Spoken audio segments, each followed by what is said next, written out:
But I know that you were recently in LA, weren't you, sort of trying to have some meetings there? Yeah.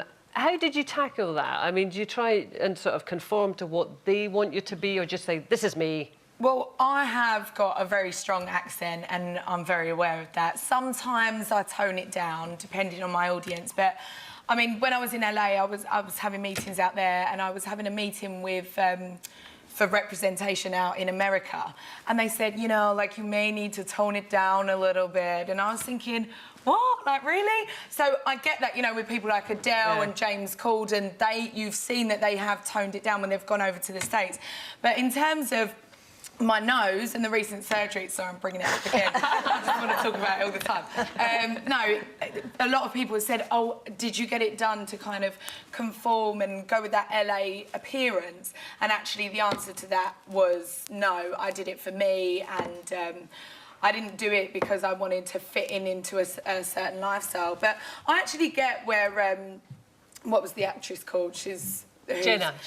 I agree with where she's coming from, because I've actually been almost pigeonholed coming from a reality background. I started on Towie, and I wanted to move, well, I do want to move over into the more acting industry, and I feel like some people are like, no, you've come from this way, you can't do that, you can't cross over, or, you know, maybe... and I'm pretty sure that I might not get certain jobs because of my accent, and I'm sure of that. But in terms of the judgment, you know, you were talking about accents, and also got Scottish accent, and I mean, I changed mine ridiculously younger in my career. I mean, I sounded like the Queen on acid. How did you speak? But how were you sounding? I was talking like that all the time, and then I would sometimes get mixed up, and it was so embarrassing. But the reality thing, do people have a preconception of you because of that, do you think?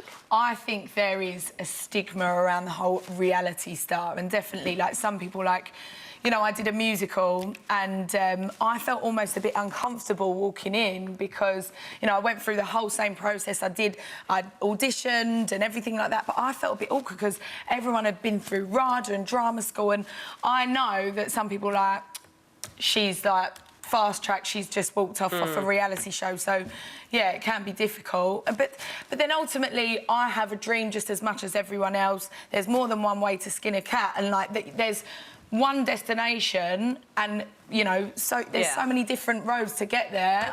Which is a good thing. I don't think it's so much about coming from reality or whatever avenue you take always to get to where you want to get to.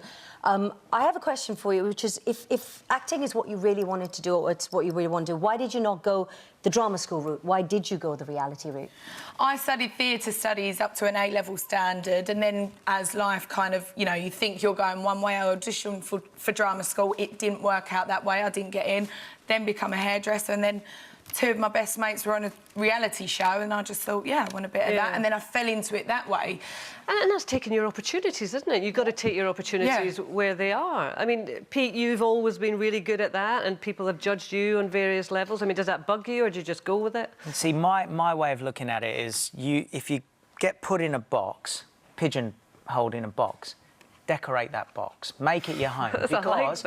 Because you can venture out, but make where you are safe. I mean, I get to do loads of different things. Yeah, I learnt very early on that you can't keep chasing that, you know, chart position. I realised early on that people would remember you for a certain song. You've got to move on, do something else, still do your music. And so I got into TV and all these different things, but I love my box. It's great. So see, I think with Nina, sorry if I could just go back to Nina being an EastEnders, such a strong identity with EastEnders. Yeah. Was that difficult when you took the decision to move out from that part? Hugely difficult. I wasn't touched for almost a year by a lot of casting directors because they said, oh, that's just Zainab Masood. You know, like and the only roles that came my way were just versions of Zainab Masood. At which point I thought, no, I really need to get away from that. Luckily, I had a career before going into EastEnders. I had all my comedy stuff, so that helped me to sort of go back into it. But it's very difficult, you know, when you decide. I mean, when I was younger, I knew very early on that I was no Julia Roberts. You know, I was a character actress. So you have had to kind of accept. I've had to accept the character roles are where I'm going to go, and yeah, that is smart thinking. But then when it comes to Ferne's case, I think if she wants to break out of her box, which they've pigeonholed you, haven't they, as a reality star, that's going to be hard. For more Loose Women action, click here. And I'd subscribe if I were you. It's totally free, and it means you'll be kept up to date with new videos and exclusive YouTube content.